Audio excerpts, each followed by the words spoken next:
Morning, and we welcome also our brothers and sisters, no, from the air, yung mga ibon. Okay, thank you for your attendance. I think they're more excited than us, no, to attend the Mass. Kanina pa natutuwa eh. Kanina pa nagha-hallelujah. Okay, so I just want to read, no, yung verse before our gospel.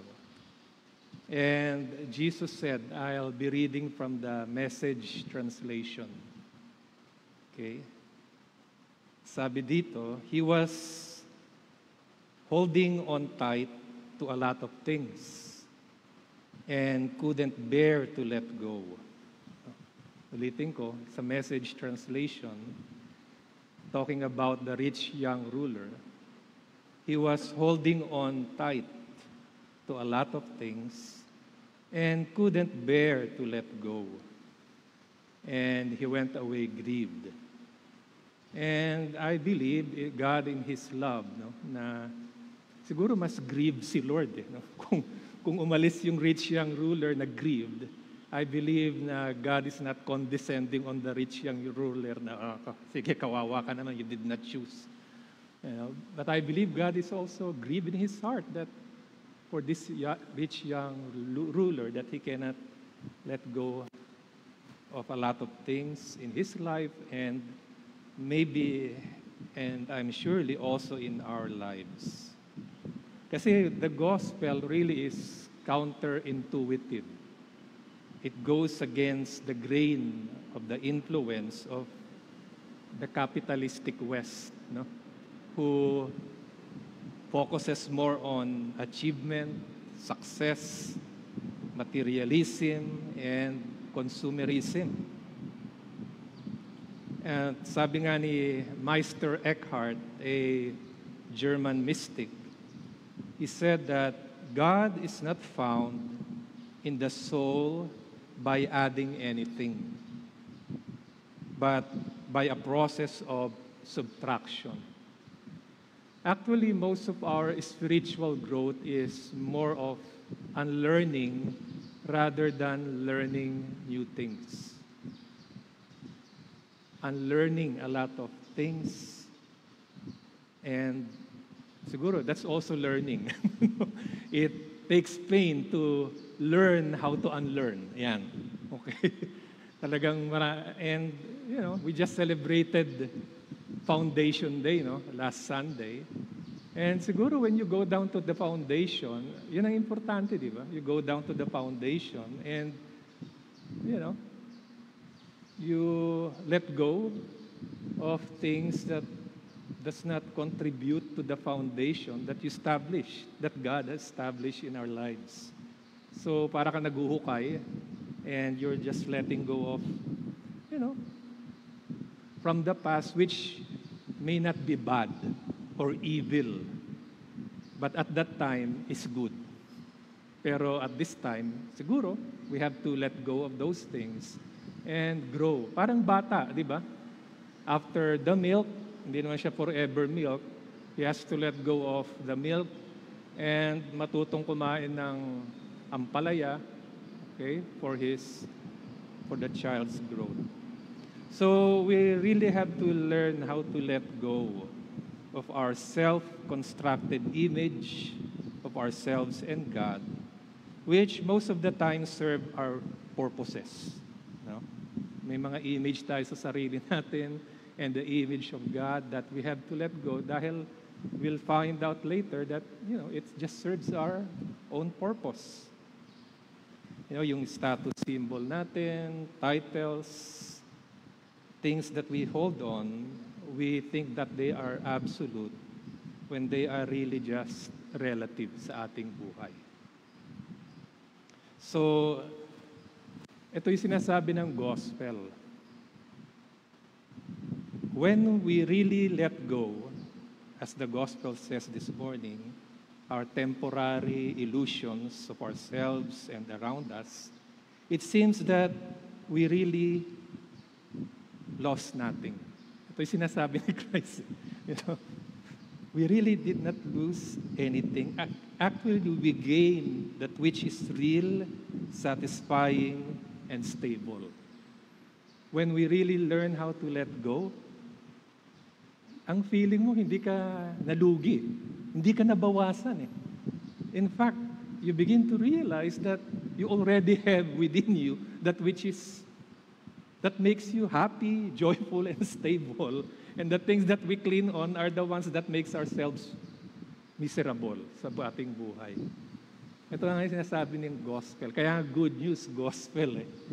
The things, let go. So, when we encounter storms, last Sunday's gospel. So when we encounter storms in our life's journey, going to the other side, it's an eye-opener and opportunity to let go. Ito nga yung sinasabi ng Hebrews, di ba? The things that can be shaken shall be shaken, so that we can realize that the things that cannot be shaken, it's already within our, actually not within our grasp, it's already within us. But we capitalize or focus on the things that are shaken in our lives. And we have to wisen up. Those things are temporary, they're not stable, and we have to learn how to let go. Ito nga yung sinasabi ni St. Paul. No? When we say to let go, we're not talking about evil things in our lives. Kaya ito yung sinasabi ni St. Paul sa Philippians chapter 3, which you are familiar with. Di ba? Philippians, kamali ako ng marker. Philippians 3, verse 7. Sabi niya, whatever things were gained to me, and he's talking about things that are not evil. Whatever things were gained to me, those things I counted, Father Lay's translation, those things I counted as I have to let them go. For the sake of Christ. More than that, I count all things to be lost in view of the surpassing value of knowing Christ, Jesus my Lord, from whom I suffered the letting go of all things. And he continues on, Hebrew of Hebrews, circumcised, as far as zeal, as far as law is concerned, perfect, nothing lacking. But then he realized as when he met Christ, galing when he met Christ, because I'm not against the Bible. Okay. His God is his Bible. No? But he met Christ down the road at Damascus. And then, this became a reality. Nakuha natin? No? And he learned how to let go of those things. Okay. Kaya nga, ito yung siguro warning sa atin ng first reading.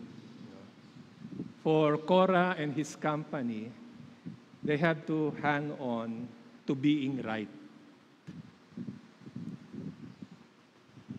rather than being in relationship sa community.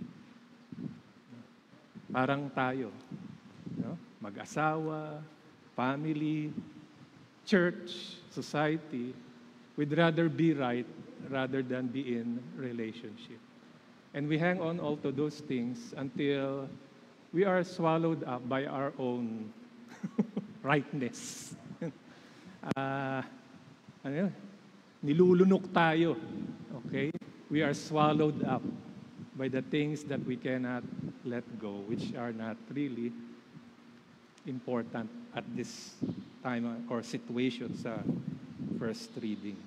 So in closing, I just want to read a writing from Father Martin Laird, okay? Talking about sculpting, mga sculptor.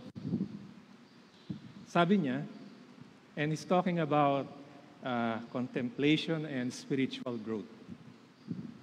According to ancient theory of art, the practice of sculpting has less to do with fashioning a figure of one's choosing than with being able to see in the stone the figure wanting to be liberated. Sabi ng ancient art of theory, it's not that you are putting something, parang gumagawa ka ng figure of something which is in your mind. The art of sculpting says, it's setting free the figure that is already in the stone.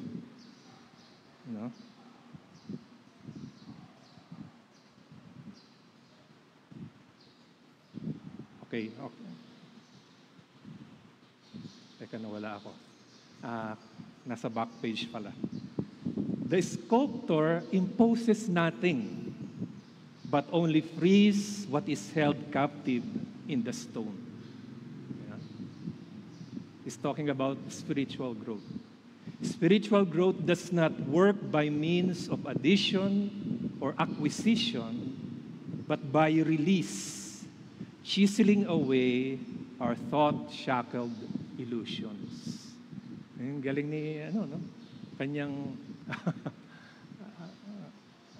spiritual growth proceeds by way of the engaged receptivity of release, of prying loose, of letting go of the need to have our life circumstances be in a certain way in order for us to live or pray and deeply happy.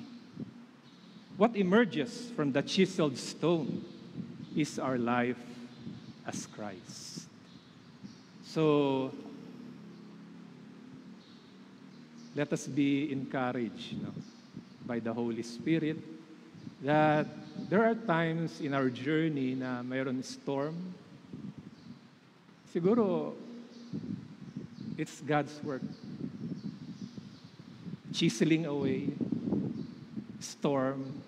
Bakit? He wants us to go back to our foundation day. No? But we really have to let go of the things that we need to let go. It's up to the Holy Spirit. I cannot say what we have to let go. Iba-iba tayo eh. Iba-iba yung progress natin. Kaya iba-iba yung ating fingerprints. And we are so special to God that God deals with us in a special way, uniquely sa ating buhay. So may the Holy Spirit, God, the Father, the Son, and the Holy Spirit, in His loving kindness, draw our hearts towards Him and teach us to let go of the things that are shaken, that we can hold on to those things which are unshakable. God is good. Amen.